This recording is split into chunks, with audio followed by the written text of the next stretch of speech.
Funhaus is sponsored by ExpressVPN. You don't want your internet provider seeing all the sites you visit? Hide your browsing activity at expressvpn.com/funhouse.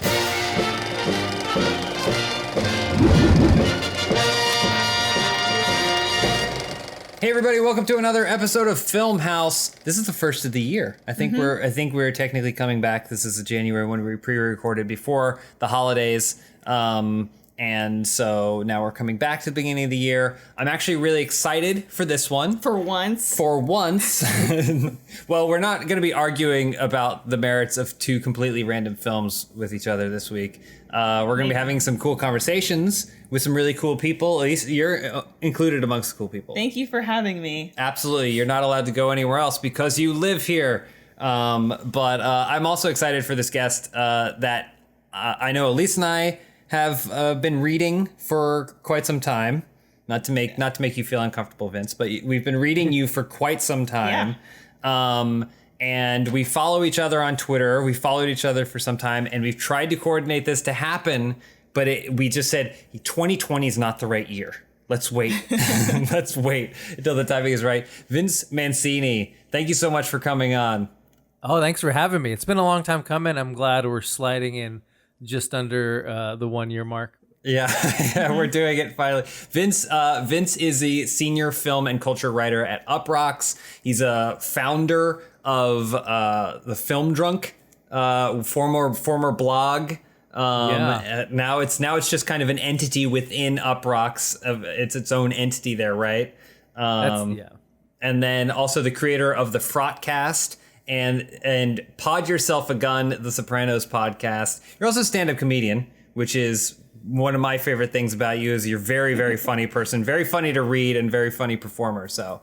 Oh, thank you. I haven't performed in a while, and I don't know. I don't miss it that much. No? I feel like other people. Yeah, no, not really. I because we had such a legacy with Filmdrunk, having, I guess for a decade now, been fans of it, if not longer. I remember when it was formed. I remember when it came out because I read a lot. Read is not the right word, but I went to What Would Tyler Durden Do a lot. And then I think they were built in the same WordPress kind of formatting or whatever. And they came like this other site and it was like, oh, devoted to film. And I was like, yep. And I went over there. And if I recall, I think one of the earliest banner images was like the bubbling suds. Yeah. That was our original graphic. I think my idea was like to spell it out in bats, like the Fear and Loathing poster, and our graphic designer wisely was like, that sounds too busy and doesn't really go with the name, so we're not going to do that. Well, Filmdrunk was one of the sites that I would, do the check 3 times a day. Are there new posts coming? Are there new posts coming? Yeah. Because this makes me laugh, and it has kind of the twist on entertainment news. We were talking the other day about what some of our favorite recurring jokes that you did were, and you brought up Jason Statham. Yeah, well, I mean, we're not trying to put you on the spot, because obviously, but it is one of those things where I have the birthday dog shirt. So did I. We both have shirts, and it was like, I mean, it's kind of it. This is dating all of us, so this isn't putting you on the spot. But it was a pre-YouTube kind of thing where I followed the site for your voice and your personality. And when you introduced new kinds of segments, like there was Friday Free for All and all kinds of Jason Statham as the character when you'd write his articles in his voice, or even a movie's plot summarized through negative reviews and stuff like that. Like all of these things were just felt like different shows on the channel that was Filmdrunk. And so I have always appreciated the influence that you've had on me. And I thought it was just such a great way to combine things that I love, which are comedy and film. So. Oh, I miss the old school blogging days too. I wish the internet was still more like it was in 2009 or whatever in some ways. Yeah. Not in some ways, but I miss the days when we had our Google Reader sites all in one place, and you'd go to your 20 blogs or whatever that you'd read, and those were good times. Yeah. Yeah, and I think I'm still in that mentality where I would rather read a post than watch a video. That's very much how I am. I feel like that's most people. I feel like the pivot to video was like a phenomenon of fake Facebook views, and we're still like living in the aftermath to some degree. But yeah, you mentioned like the Google Reader stuff. I feel like a pretty good example of it. I was going to have us talk about it more, but then Elise accurately pointed out that it would be irrelevant news by the time people actually watch this. But like all that stuff that was happening the other day as of recording this with the Spider-Man casting, Spider-Man 3, that it kind of reminded me of those old days, except it was just people on Twitter posting the same news story over and over again without like an actual voice, like without someone going like, Alfred Molina's on Spider-Man, and here's why this is interesting, and here's why this is funny, you know, or something like that. So that world that you're it's talking like we just about, have a bunch of like crap content with none of the fun jokes to go with it, like we used to have. Yeah. I mean, I'm contributing in a lot of ways to that crap content. But, We all are. It's just the ecosystem that we live in now. Yeah. But yeah, so you've been how long has the FrotCast been going on? I feel like that's been going for a while too. I mean, again, dating ourselves becoming a theme. I think we started in 2010 or 11, so like basically a decade. Basically lost almost all of the original hosts, but I'm still I'm still doing it. Hey, so. high fives, buddy. We're in it too. It's you and me both. Same for us over here. But yeah, you guys you've been doing that for a really long time, and then the Pod Yourself a Gun Sopranos podcast. That is that more recent? I feel like that's more recent. Yeah, I think we've been doing it. I don't know, maybe like a year and a half or something like that. Yeah, it's fun. Like we started the FrotCast, you know, in the early days of podcasting when a podcast was just like, whatever, just turn it on and talk about whatever. It was, you know, kind of like movie based, but we quickly realized that it was easier to just talk about whatever than try to get four guys to see the same movie every week. And then it kind of just became like an inside joke podcast, which is really hard to sell someone who doesn't know who you are audience. on. Yeah. Hey, I'm not a famous guy or anything, and none of my guests are, but you want to listen to people just crack jokes that 100 people understand. So we kind of started Pod Yourself a Gun because we were like, what if we actually had like a focused topic and you know, like a concept that was easily understandable. So that's kind of what we did. And we still make the same dumb inside jokes every episode, but there's a format to it at least. Yeah. I thought you were just waiting or, you know, laying in wait for Sopranos, enough time to pass. Where now we can do a Sopranos podcast. We kind of like, well, we were talking about it, and then I think we were just, me and my co-host Matt, I think we were just talking about the Sopranos, then we realized it was like the 20th anniversary, or it was about to be the 20th anniversary of the first episode, and we thought, well, hey, why not? Let's it seems like a thing whose time has come. And, that was it. Yeah, and just in time for the movie, the remake, animate from the people who brought us the Addams Family animated remake. They're doing Sopranos again. But big thing is you write about, you know, films and like that whole world and everything. Like that's a big part of what we know you for, and I think what you still do a lot of, right, over at Uproxx. How has this year been for you, given that it feels like everything kind of stopped in a lot of ways, at least theatrically? I mean, it's there's so many different like angles to that. Like the idea that now we do the press tour from our own house and we watch the movies from our own house is actually like good for me in some ways, because I moved to the Central Valley, I don't know, like a year ago. And so I used to, you know, a lot of the times they don't screen movies here. They screen movies in like, you know, the 6 major media markets that no one who actually writes about movies for a living can afford to live in. And so I'd have to do a lot of driving either up to San Francisco or down to LA. So in that sense, like it makes it a lot easier. But then at the same time, you know, we don't have like theatrical movies in the same way anymore. Yeah. I mean, it's a whole strange thing because it's like, you know, before you'd have like 2 or 3 movies opening on any given weekend. And now there's probably like 10, but we have to try and figure out which ones are people going to hear about, like which ones are worth writing about. And so, and it's not like a very good business model to have to watch like 20 hours of content in order to write like a thing about it. But it's the fun of it. That's been a challenge for us this year with this podcast, because usually we're not necessarily targeting a movie that might be the best movie, or it's an art house movie and we know it's not going to have a wide audience. So we look to those big theatrical releases, blockbusters, at least as the driver for that podcast episode. Maybe we'll touch on other lesser known films, but we look for that one singular driver. And there hasn't really been those this year. Yeah. Not in a traditional sense. And I took a look back at what my personal favorite releases were this year, and I thought, wow, there's a lot that I missed. Like because I was just looking through, just for the ease of it, Rotten Tomatoes, best reviewed films of the year, their aggregate scores, and I was like, oh, Portrait of a Lady on Fire. Like I haven't watched that. I should have watched that, but I didn't. Color Out of Space. I should have watched that. Didn't.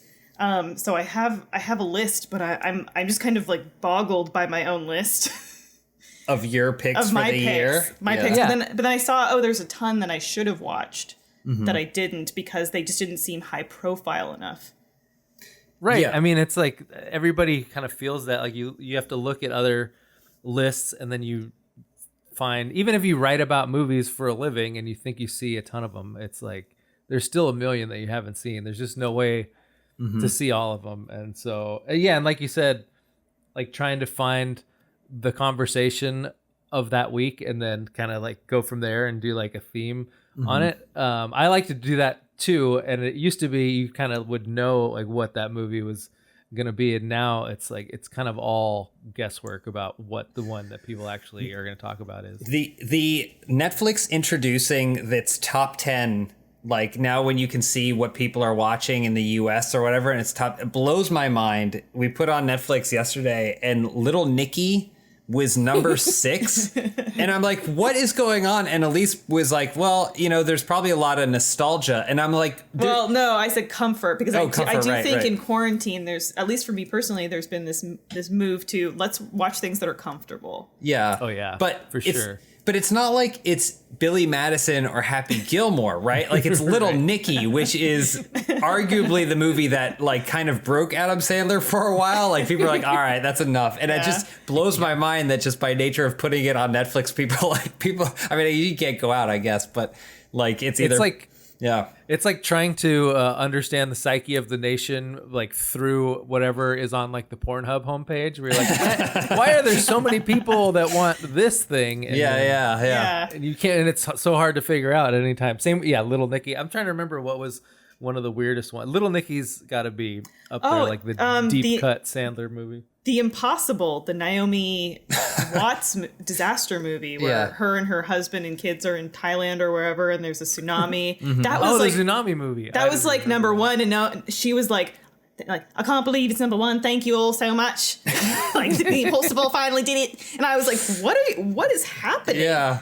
I don't know. It blows my mind. And I think it, like, to what you're saying about let's get my finger on the pulse right now. It's like impossible. Like it's so crazy and it's impossible. My list looks like I wrote it in the dark. Does that say Gremlins?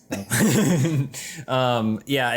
It's pretty wild. So I guess I want to ask you, like, the movies that came out this year in 2020, what are there like things that really stood out to you that you were like, oh yeah, this is great? And I know that's kind of a weird question because it feels like all of the big ones got brushed away. There were good movies that came out. But there were still good movies, Is there any standouts for you? I mean, to me, like I had to make my list for Uproxx this past week, and I'm kind of like you. Like I feel like there's 10 that half of the movies that other people picked I hadn't seen, and there's still a bunch that I need to see. But like the 2 that I knew that I had seen that were for sure on the list were Palm Springs, and then this movie that's called Sylvie's Love, which I saw at Sundance when it was like, that was right before the pandemic, and then I think it's coming out on Amazon like next week or something like that. So most people probably haven't seen that one yet. But yeah, those were the two that I knew for sure were on my top 10, and then a bunch that were also decent. Yeah. I would probably put in my top 3, Hubie Halloween would be in there somewhere. That was gonna Little Nicky again. I'd want to have on that list. The 2020 re-release. The 2020 remaster of Little Nicky. I was trying to think of what the last thing we saw in theaters was probably Sonic.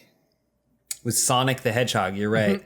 Yeah, so I forgot that Sonic. I have a reputation for being like a fan of Sonic the Hedgehog, more so because I think it's funny to be like the concept of like really liking Sonic the Hedgehog to me is funnier than probably the amount that I like Sonic the Hedgehog, but I'm okay with that. And the movie came out, and I just thought it was whatever. I thought it was completely whatever. But then, and I still get people tweeting at me going like, "Are you excited because it might win an Oscar because nothing else came out?" I'm like, "No, I'm not excited about that." I heard Jim Carrey was really good in it, though. He was really good. You didn't see Sonic? I didn't, but I read about it. Okay, even in the drought of 2020, you passed on Sonic the Hedgehog. And that's the thing is, Jim Carrey is a return to Jim Carrey, and it's fun just to kind of watch him be pointed at something and do his thing. Yeah, but it's also a testament to where that movie seems to exist, which is in a different decade. Yeah. A decade where you just want to see Jim Carrey make like googly noises and such. What do you have on your list? I was just curious to ask Vince, like, what about Palm Springs makes it that stand out for you? Because I think we're the only two people that were kind of like, Palm Springs is good. We liked it. We liked it, but we weren't like the way that it was a perfect film for others. I was like, I don't know. I found it. I like movies that aren't like profound with a capital P, but like have something there. Like, I don't know. It was just a movie that I found myself thinking about a lot. It kind of reminded me of Eternal Sunshine in some ways, which is also is like one of my favorite movies, but it's kind of like a rom-com in a non-traditional rom-com sense. And I don't know, I've always really loved The Lonely Island. I feel like our humor is on the same wavelength in some way, and so I tend to like all their stuff. And that one, it felt like they're one of the last people. I feel like there's not that much comedy anymore that is like funny in a non like cultural statement kind of way. I don't know how to say like incisive and still like subversive in a way, but without being like this is like I'm putting on a Chase shirt to do comedy kind of thing. Like I feel like there's comedy that's either really pandering or really like like an overt political statement, and I like they're one of the last people making comedy that I feel like live somewhere in between, which I appreciate. Yeah. Well, I will say we watched Palm Springs and then immediately went back and watched Pop Star, and then the other I always forget the name of it. Hot Rod. Yeah, Hot Rod. Yeah. Because we wanted that. Oh, and we also watched episodes of The Boo. Is how much we were like, oh yeah, that we want more Lonely Island because they're so Pop great. Star is a perfect film.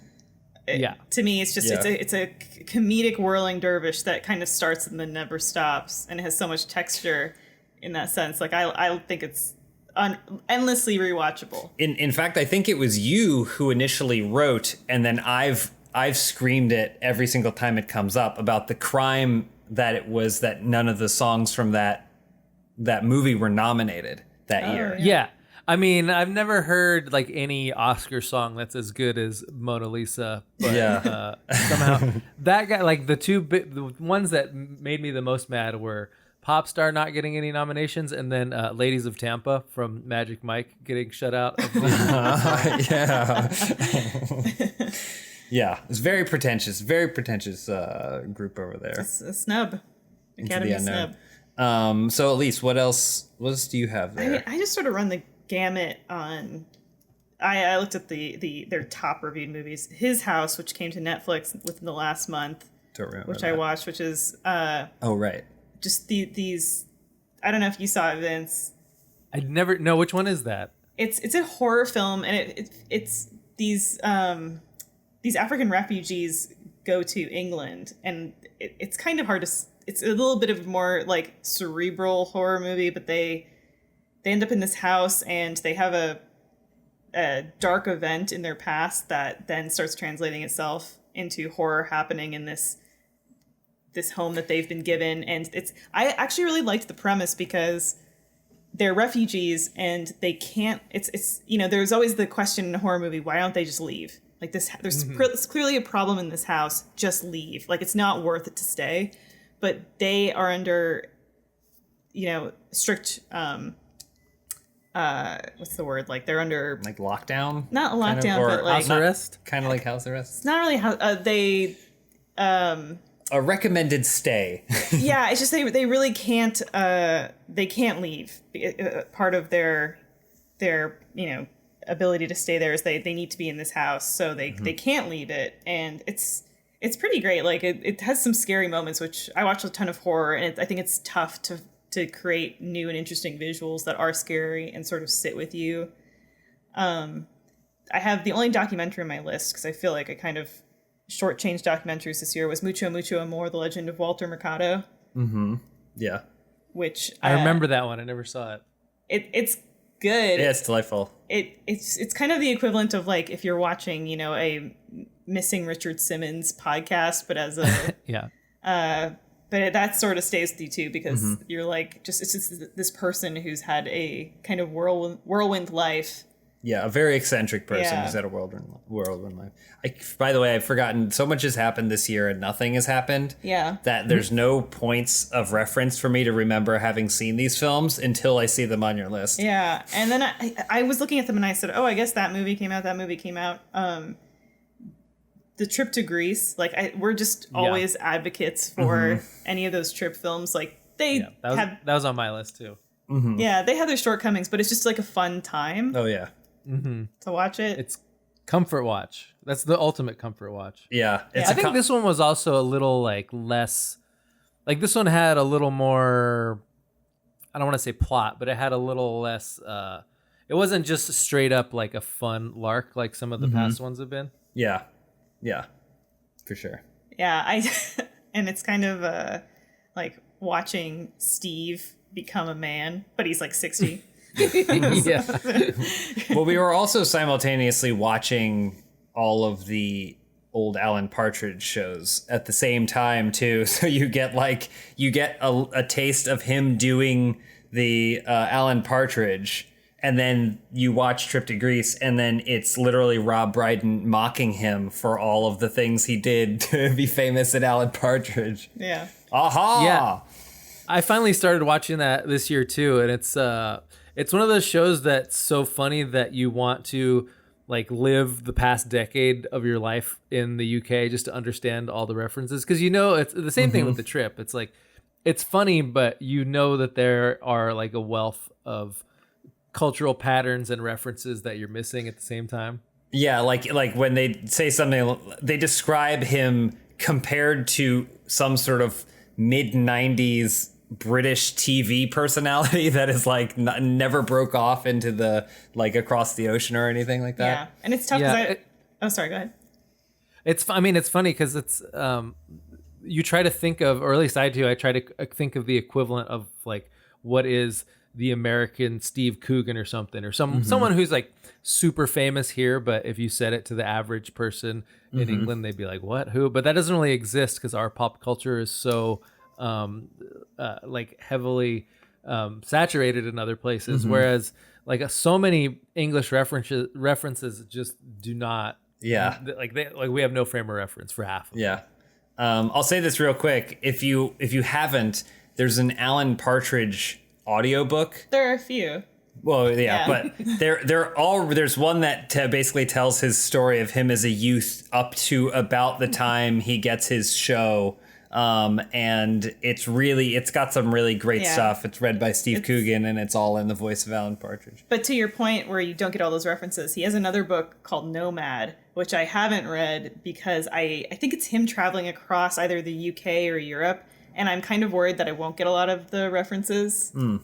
But Steve Coogan, like, it's weird. I'm trying to think of like one of my earliest experiences with him, and he's in a movie like Tropic Thunder, where you're like, he's not necessarily that funny in Tropic Thunder, and he's kind of a little bit of an antagonist in a way. Someone who appreciates comedy cast him in that movie because they knew him from something else that they enjoyed. Yeah, right? I think from like 2000, I don't know, what is it, 2009 to like 2012 or something, there was a period of like weird Steve Coogan cameos where they knew they should try and make this guy happen, but they had no idea how. And so, they just did like, oh, what if he shows up as a bad guy in a Will Ferrell movie or something? Yeah.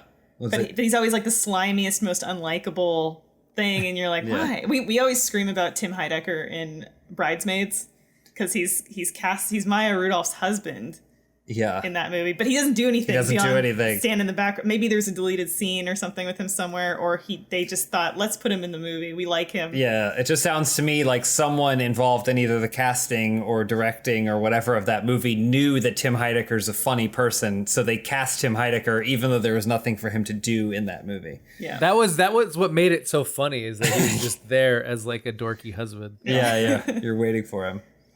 One of the movies that wasn't the best reviewed, but I did like it. Maybe it's more a guilty pleasure fun viewing, was The Gentleman. It was also one of the last movies I saw in theaters.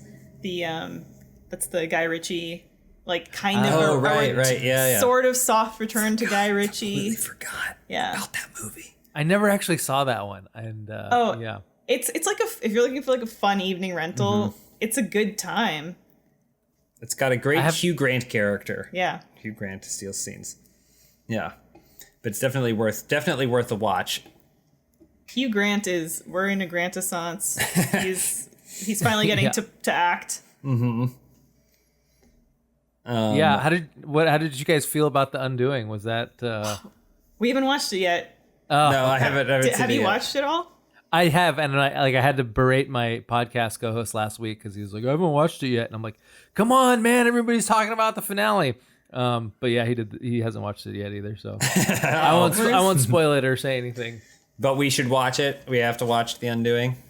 It's one of those shows that like I want to disparage it and say it wasn't very good, but like I watched every episode and like it entertained the shit out of me and it kept me watching, and I really think that's kind of the only consideration with TV ever, but especially now. So, because I mean, a lot of shows now, like I know I should watch them because they're like arty and prestige-y and everyone's talking about them, but a lot of the times they feel padded. Like back in the Sopranos days, an hour-long show really meant like a 46 or 48-minute show, and now an hour-long show actually means like 60, 65, 70, 75-minute, and that is too much for a weekly show.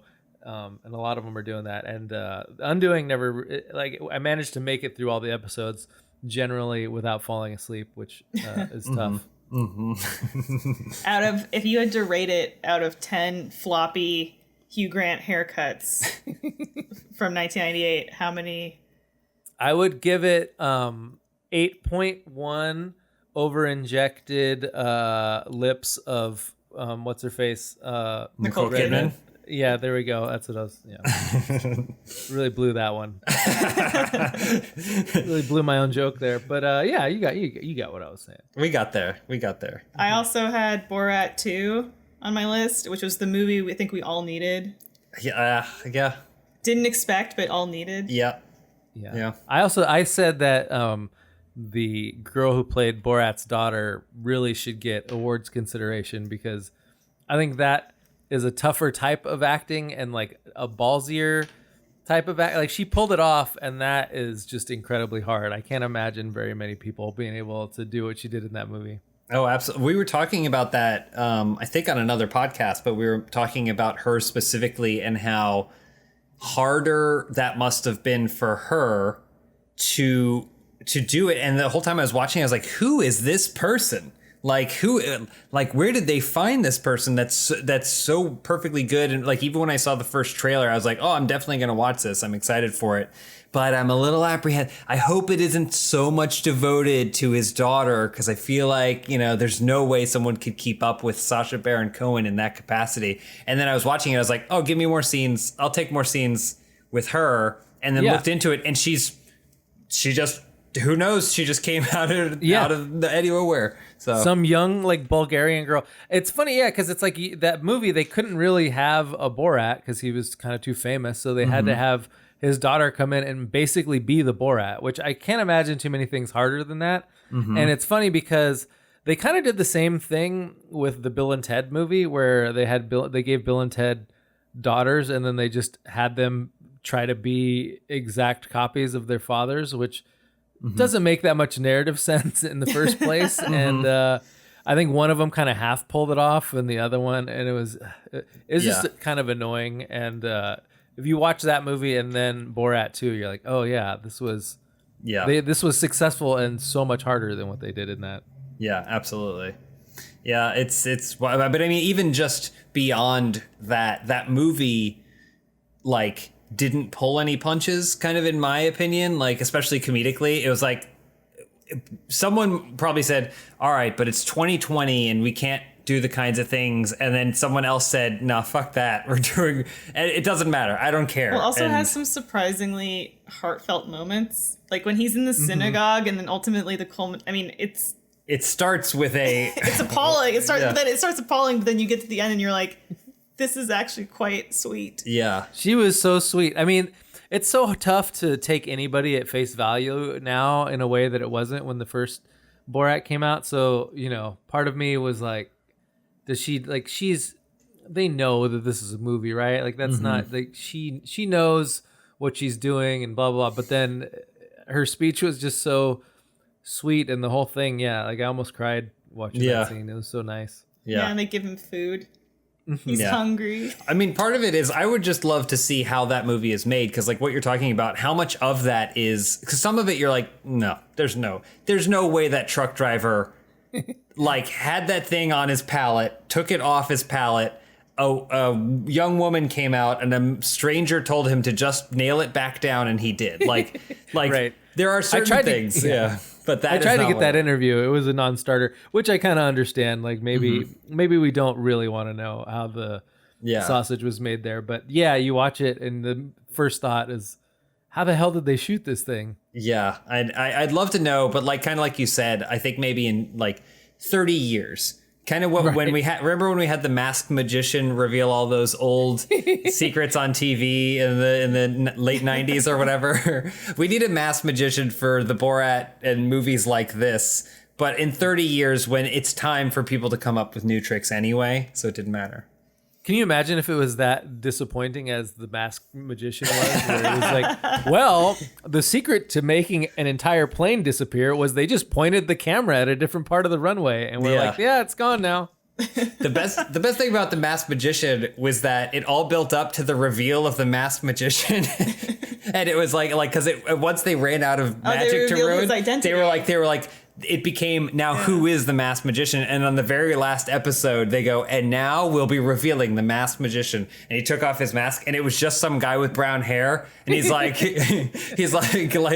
I'm Derek Forza, and I am the masked magician. And everyone's just like you just hear crickets or whatever. Well, and then. He's loudly reading his own Wikipedia page for 30 seconds, and everybody's like, oh. Cool. All right, man. Yeah. Well, then the next day, headline reads: "Masked magician murdered." Yeah, found for exposing secrets. Well, he said he was doing it because it's time for magic to evolve, and he thought that by revealing these secrets, it would force magicians to be smarter. But what it ended up doing is getting him raped and murdered. Body found outside Magic Castle. Yeah. Ass up. So Borat. The Willoughbys. A charming children's film. Again, Netflix, The Willoughbys. Did you see The Willoughbys?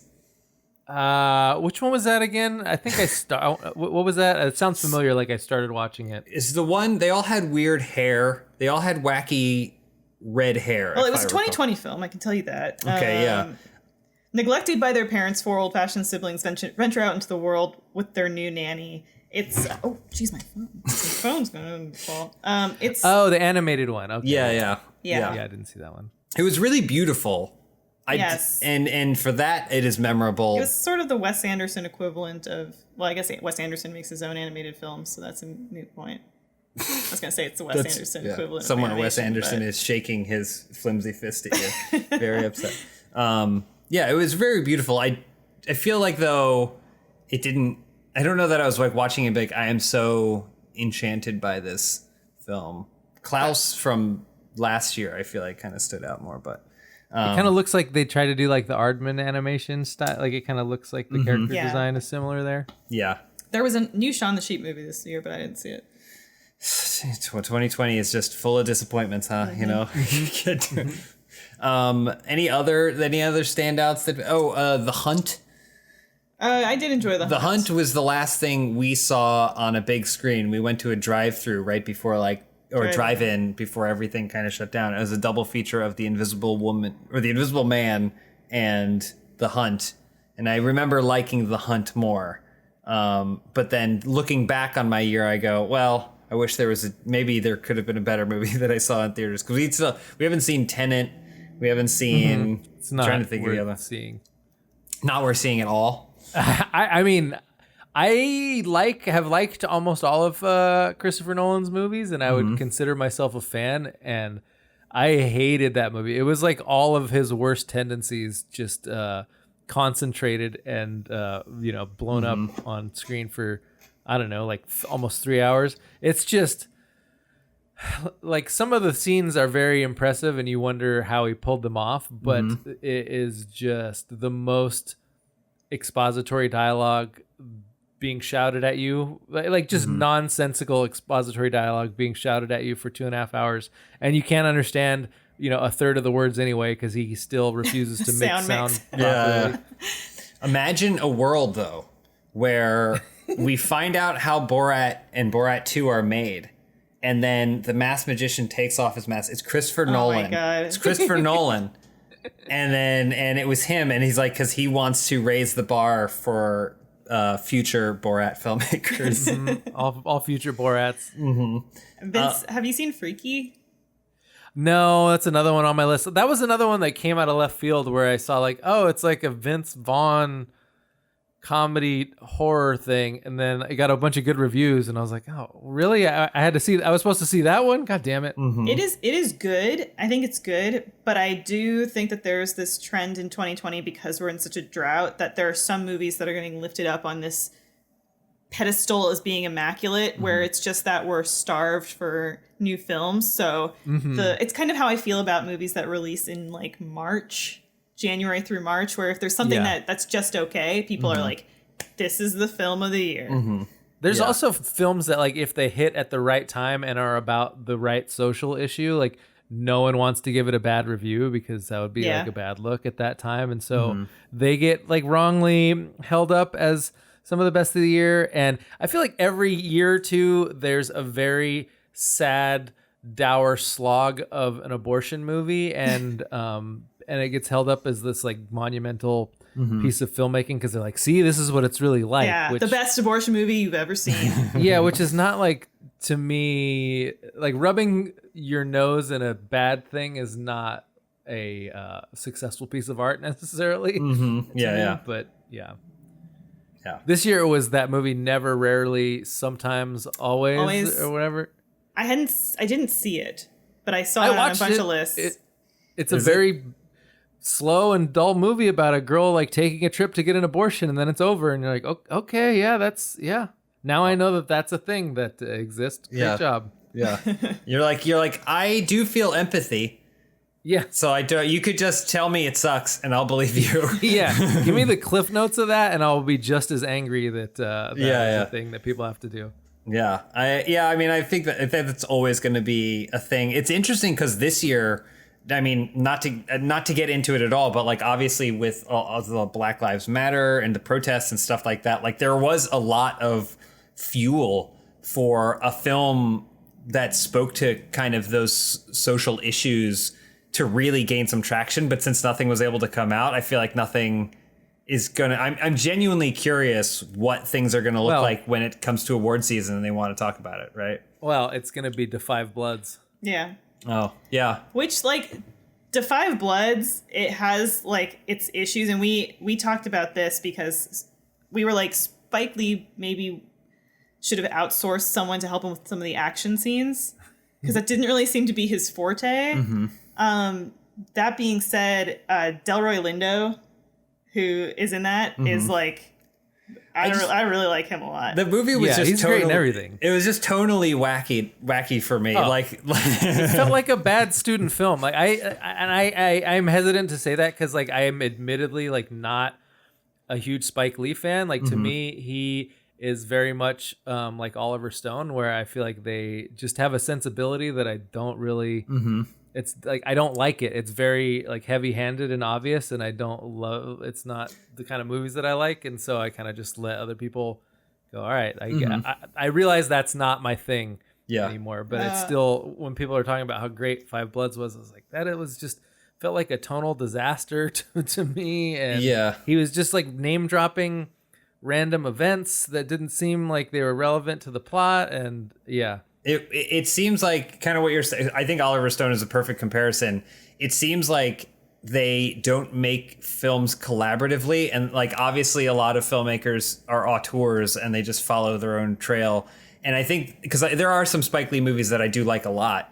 But there are others that I'm like, what is going on here? Like, why did you, and when he, in The Five Bloods, when he mentions something and it just like flashes like a static image of it, and it's not even like a PNG, so like you could see like some edging on it and stuff. Like I was like, did no one raise their hand? Like I feel like no one raised their hand and said like, there's got to be a better way we can get this just in here, Spike. Spike, just crop the image. Can we crop it, Spike? But like I feel like he worked in a way where no one spoke up or said anything. I have to like say, that. I was looking forward to Five Bloods because coming off of Black Klansman, which I loved, and I went twice to see Black Klansman because and the way that he used file footage in that at the very end, like I sobbed the first time I saw the movie because it just hits you. You know, you're watching this movie that has a lot of moments of levity in it, and then you get to the end and he hits you with that, and you're like, oh my God, we still live in this world. Yeah. But then, I agree with you about some stuff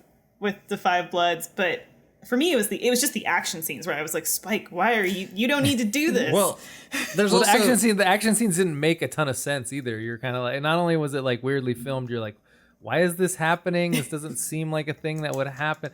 But I'm with you. Like I also liked Black Klansman 2, which is funny because like politically Black Klansman would have made a really weird statement had it come out like this year. Like if it came out at the same time as the Five Bloods, that like would people have been super stoked about like the hero being a cop who infiltrates a radical movement? Like politically it's not it was like one of his better movies though, even though the message was very weird. Yeah, for sure. Well, enough about 2020. I want us to talk about what's to come in 2021 and how we're going to be watching those things. But real quick, I want to pause so we can hear a word from our sponsor. Support for Filmhouse is brought to you by Manscaped, who is the best in men's below-the-waist grooming. Big news, Manscaped just released their new cologne scent to help you feel good and smell good all over at all times. Who knew smelling this good could feel this good too? Manscaped offers products that allow you to groom yourself and take care of yourself in ways that you might not have realized you'd absolutely love. Everyone knows Manscaped has the perfect package 3.0 for all your below-the-waist grooming needs, but they needn't stop there, and they didn't. Complete your grooming game with a new Refined Cologne signature scent by Manscaped. I have it right here. It's the Refined Cologne. It smells great. It's a perfect complement to the whole collection that you can get from Manscaped. It's light, approachable, gentlemanly in all the right ways. Okay. It's calming and inviting. It's a hypoallergenic cologne, cruelty-free, dye-free, paraben-free, and 100% vegan. It's beautifully designed in this glass bottle here, as you can see. It makes a statement. It's got a manly scent, but it's not aggressively manly, okay? It's comfortably manly. And now you can use the new Manscaped Refined Cologne to complete your set with all your other Manscaped products to smell great anytime, anywhere. It's time to feel sexy, and that involves smelling sexy. So get 20% off and free shipping by going to manscaped.com/filmhouse. That's 20% off with free shipping by going to manscaped.com/filmhouse. Look good, smell good, feel good with Manscaped. Filmhouse is brought to you by Green Chef. Green Chef is the first USDA certified organic meal kit company. Also, if you've heard about us talk about other meal kit options in the past, like HelloFresh, Green Chef is owned by HelloFresh. It now offers a wider array of meal plans to choose from, and there's something for everyone, so you can basically pick and choose which one you prefer. In this case, I'm going to tell you all about what Green Chef has to offer. Green Chef makes eating well easy and affordable with plans to fit every single lifestyle, whether you're keto, paleo, vegan, vegetarian, or just looking to eat healthier. There's a range of recipes to suit any diet or preference. Green Chef is the first ever and only keto meal kit on the market. It makes sticking to a low-carb lifestyle easy with recipes averaging only 14 net carbs each, which, coming from someone who has counted their carbs before and frequently does, basically nothing. You can keep your carbs super low. That is totally on track to be an amazing keto meal. Green Chef's recipes, they have vegan and vegetarian that are high in plant protein, so it's not like you're going to be sacrificing some of your other macros, just that way you can eat vegan or vegetarian. They're rich in omega-3s. Actually, it's been shown by experts that a plant-based diet decreases the possibility of high blood pressure, and it boosts your immune system. It's good for you. It's healthy for you. It's also the most sustainable meal kit, offsetting 100% of its direct carbon emissions and plastic packaging in every box, so you can feel great about what you're eating and how it got to your table. I love the ability to cook really extravagant, fragrant meals in the kitchen, and if they're healthy and affordable, that is a double plus on there for me. Green Chef has all of those things for me. They have the Mediterranean chicken. I see Mediterranean on a menu. You got me. I see chicken. I'm done. Okay, so they got all that. They also have smoky chicken and kale bowls. It's basically a list of all the things that I love to eat anyway. So you should definitely check them out. They have so many good looking items that I have yet to try.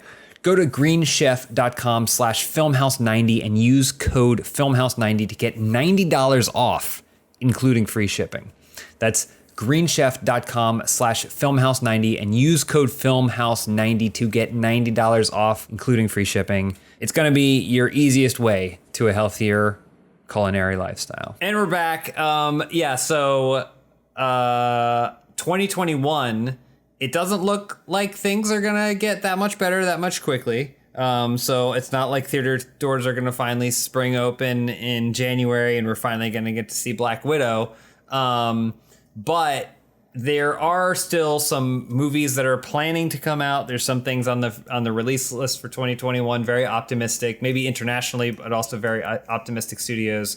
But something interesting that's happened is HBO Max, and then just a quick, we are technically employees of Warner Media, Elise and I, so full disclosure there. But we're going to speak honestly and openly. We pay for our own HBO Max. We do pay for our own HBO Max, so we'll speak honestly and openly about all our opinions on it. But HBO Max, a couple weeks ago, said that they are going to be doing simultaneous movie releases for the biggest movies that they have coming out in 2021 in theater somewhere, I guess. I don't know. There's no theaters open around us, but somewhere in a theater, and then also on HBO Max. Some major releases that people might be concerned about: Tom and Jerry, and that's it.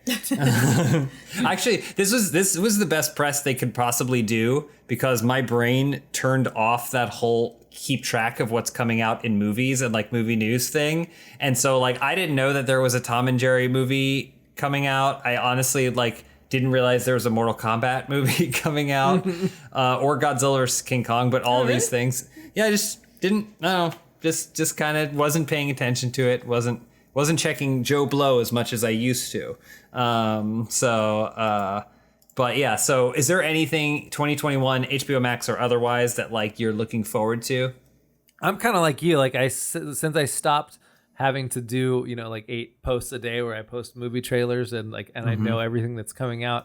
It's hard to keep track of now. So I had to look basically all these up to see what HBO was coming out with this year, and I had barely heard a half of them. The ones that jumped out at me, the Fred Hampton movie. I don't know the director, Shaka King. I haven't seen any of his movies, but Lakeith Stanfield and Daniel Kaluuya. I mean, I feel like those are. I'm shocked neither of them has an Oscar yet. I don't think. I think I can't remember if Kaluuya got nominated, but they're both like amazing and everything. Yep. And like a Fred Hampton biopic. That all sounds great. I'm gonna be disappointed if it's not good. Yeah. Yeah, this is a big Lakeith Stanfield household. James, for sure. James was like, they should make him the Joker. I was a few like, years ago. If you want to reinvent the Joker, Suicide Squad. I think it was pre-Suicide Squad. Yeah, it was before we got 5 new versions of the Joker in the last only handful of years. But yeah, I was like, I could see him playing a pretty good psychological Joker against a new kind of Batman. But yeah, no, I love Lakeith Stanfield. Yeah, it's like stuff like that. I wasn't even aware that was in the pipeline or whatever. There's this, you mentioned Suicide Squad.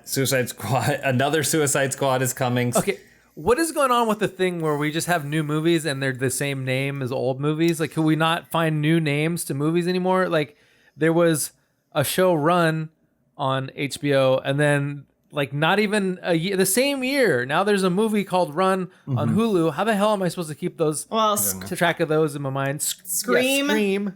Scream is it? Yeah.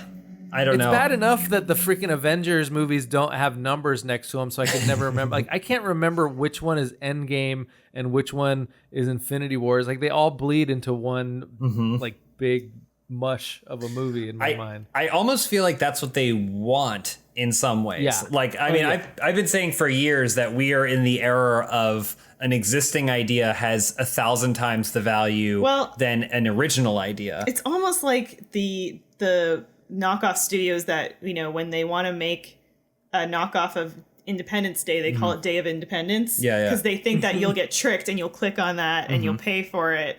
Yeah. It's almost like the old mom rented the wrong DVDs business model. Except it's the studio that owns the movie, and they're just like, they've bought into the whole. It is weird.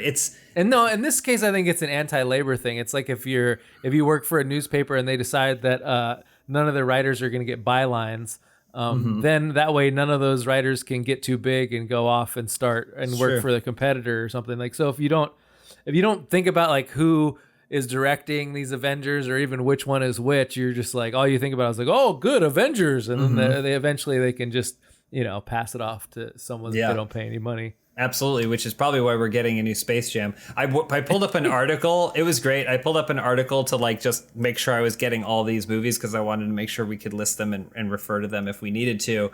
And some of these movies, I guess, have so little information about them. Like, it's weird because you have Dune, which has full trailers and is shot and I guess basically almost done in a lot of ways. And then you have the Space Jam movie where the article I was looking at just used a picture of Michael Jordan talking to Bugs Bunny. Like, there's nothing to go on. So they were like, this is close enough. Sure. Like, In the Heights just showed a picture of Hamilton. Like, no one cares at all about some of these movies. There's just not a marketing spool up for them. So they don't have really resources. They just have like their pitch book that they. Yeah. Have you read, like, see, I still haven't read Dune, and I still haven't read, and I am embarrassed to even say this, The Watchmen, and now I feel like it's too late. Like, I don't want to be. Like, I feel like if people see me reading Dune or The Watchmen, they're gonna think I'm like the biggest like bandwagon tool. Well, it depends if your copy that you're reading has that stamp on it that says now a major motion picture or HBO series or whatever, then you have to go on eBay and buy like an old worn copy of the book or the graphic novel, so it looks like you're reading it for like the 5th time, you know, like you just picking one it with up like again. Dog ears and underlines on certain passages, so it looks like I'm studying my much loved copy of it. I haven't read Dune. This is probably over a year ago. I almost bought it just in a bookstore because the pages were blue.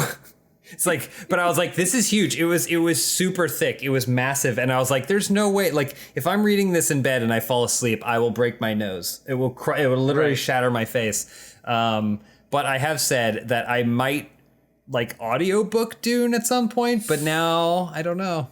Yeah, I always see those giant tome of sci-fi books, and I'm like, there's no way I'm reading like 1,000 pages just to see if this is good or not. But then, I started on the George R.R. Martin series of books that I listened to as audiobooks, and I think, I don't know, it's like probably 300 hours in total or something of content, and I listened to some of them twice.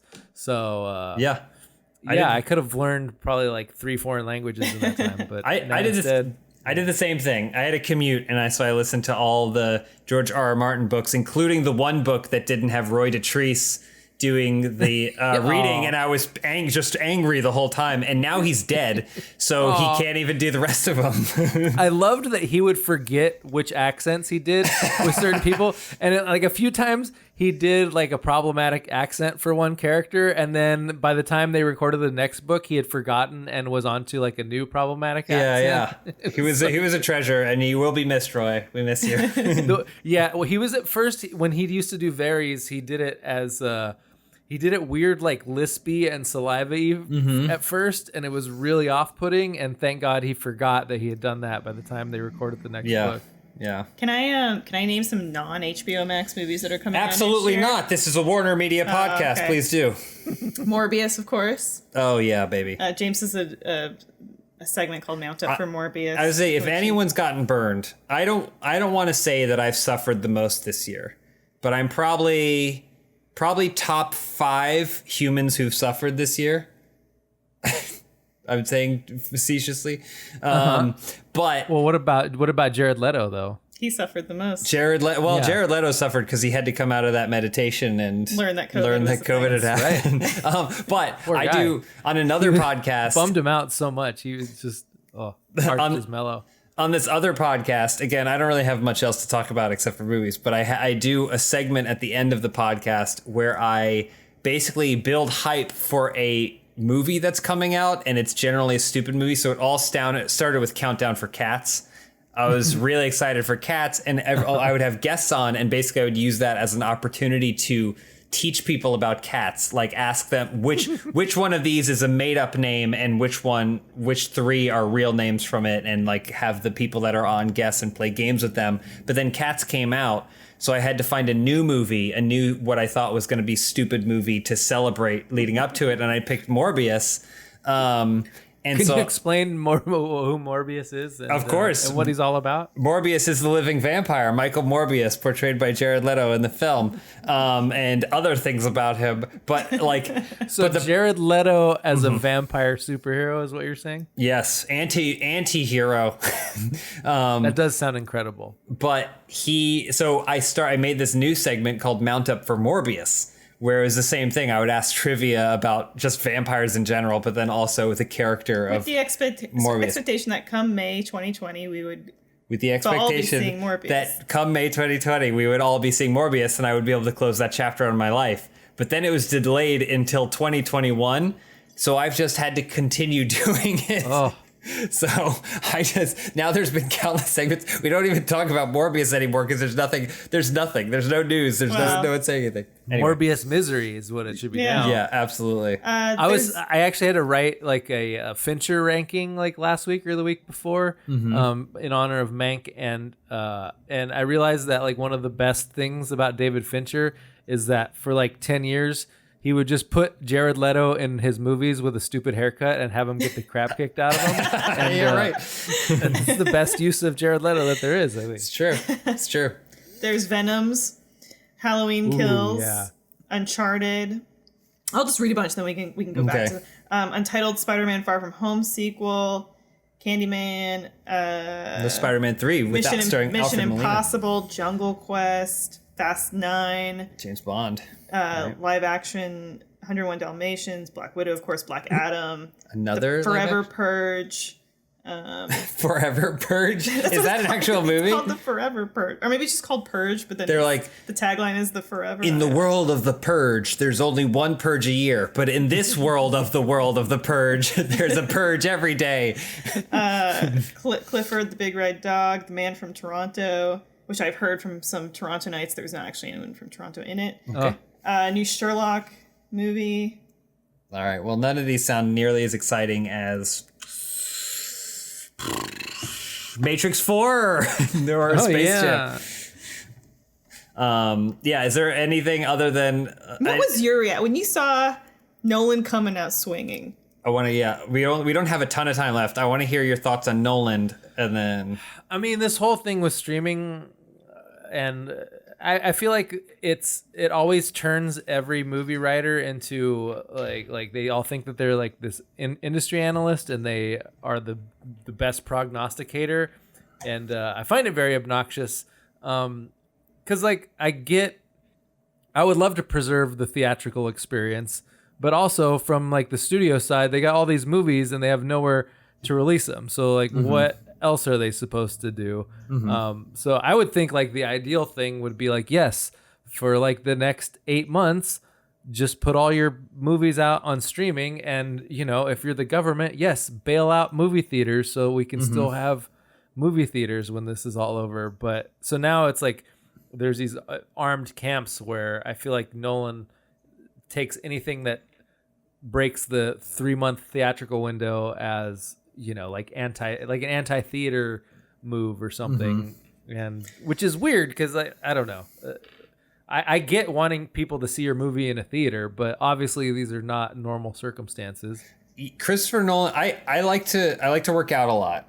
Okay, it's I like to work out. Gyms have been closed. I haven't been to a gym in like 10 months, but there are all these types of people at the gym, especially if you were a member of a smaller gym, who would befriend the staff, and you would often see them suggesting like, oh, maybe you should get a couple more treadmills, or oh, I just saw this new piece of fitness equipment that came up. That's Christopher Nolan with movie theaters. I think he just he treats them like his collection. So he's like, you got to upgrade those projectors. You're not gonna. There's no way you're gonna get a 70 millimeter on there. Are you kidding me? And so the theater owner's like, you think? And he's like, yeah. Oh yeah, you're gonna want to do that big time.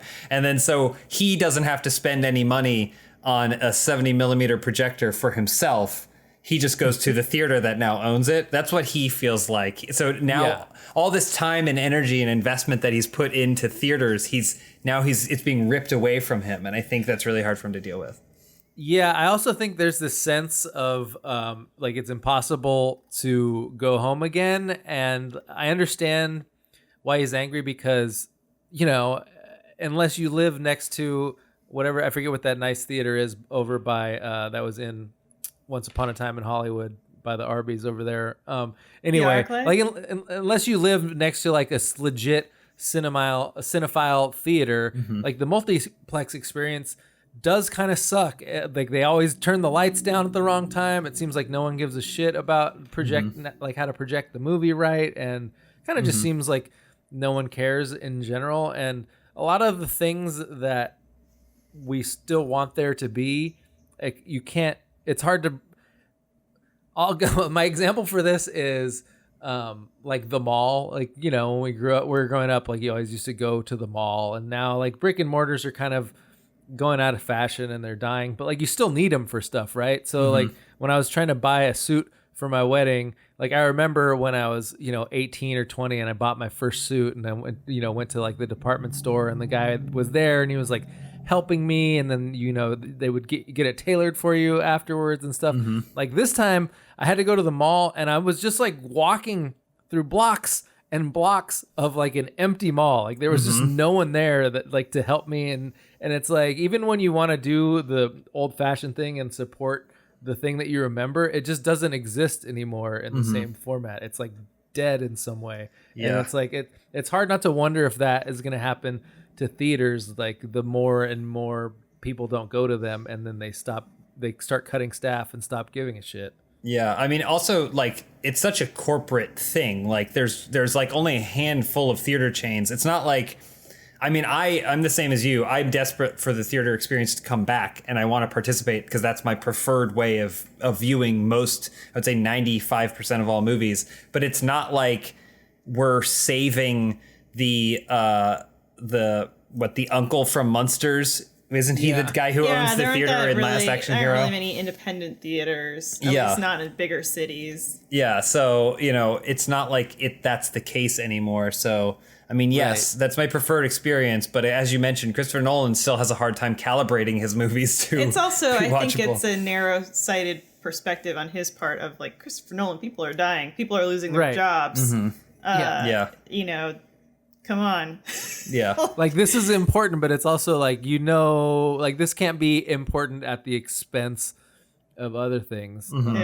Yeah. I mean, and like it felt like Draft House was starting to have a good thing going where, you know, it was the theater experience, but you could get, you know, I don't necessarily need to like order a meal in the middle of the movie, but just the idea that you would go and you would have like a table there and you didn't have to be sharing an armrest with somebody and you could get decent food and a beer and it seemed like the theater actually took the time to tell people like, hey, don't text or we're going to kick you out during this movie. Like just that was enough to make the theater going experience like so much better. And then this hit and now it's like, well, who's going to want to own a theater after this? No, and I'm even worried about the draft houses, which like for me, I love that experience so much. I do want to eat a full meal while I'm watching a movie. Like, I'm that person that we go to the draft house and I get like a milkshake too. And he's always like, why, every time you're getting this milkshake, it's not going to sit well.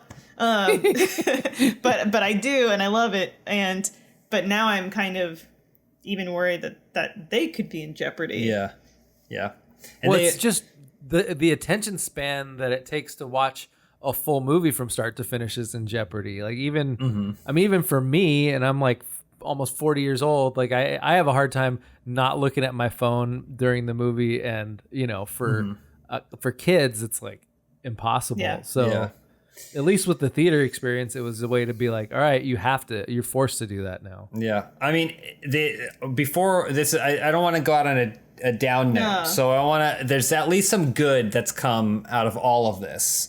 And Chris Nolan being really pissed off and all this HBO Max For me, stuff. the consumer, I'm very happy with the news. Well, it's that's not what I'm referring to. I'm referring to I put it in the document, but it's something I found as I was researching this podcast, and it's I believe from the Hollywood Reporter. They wrote an article titled Christopher Nolan rips HBO Max as, quote, worst streaming service, denounces Warner Brothers plans. That's not the important thing. The important thing is that there was art that accompanied the article. And it appears to be I think that's Jason Kilar, right? I believe this is the CEO. Presumably two Warner Media executives. Drawn almost like amusement park caricature sketches. All they're missing is the tiny car and the tennis racket. Pulling away a red carpet from Godzilla, King Kong, Wonder Woman, and what appears to be Will Smith. I like that Will Smith got snuck in there along with Godzilla and Wonder Woman. Well, is he even in any of the movies? Yes, he's in King Richard, I believe. But it's and it's not Gal Gadot. It doesn't appear to be Gal Gadot's Wonder Woman either. It's just Wonder Woman generically, the character. It's an illustration by Lemire. But either way, I looked at it and I was like, especially because I mentioned all that stock photos being pulled for this, someone went the extra mile and said, no, we need art that describes this. And it's honestly one of the funniest images I've ever seen in my entire life. We need Godzilla going, oh no! Save me, Chris! Save me! So things aren't entirely terrible because at least we have this image and I love it very much. I might get it printed and hang it over my bed. But I think that's honestly all the time we have to discuss this stuff. I think I feel like we could chat a ton. I honestly, I'd love to have you back on when you have the time. Anytime. This is so great. I was looking forward to it a lot and I'm glad we got to do it. Same. Real quick, Vince, where can people find more of you? Quickest way is at Vince Mancini on Twitter. Also, all my articles are at Uproxx. My podcasts are the FrotCast and Pod Yourself a Gun. So yeah, check those out. Do whatever. Awesome. No refunds. Thank you so much for coming on, Vince. Thank you. Elise, thank you as well. You're always a fantastic guest. Pleasure doing business with you. And happy 2021, everybody. We're kicking things off with this image. I'm just going to stare at it until I fall asleep.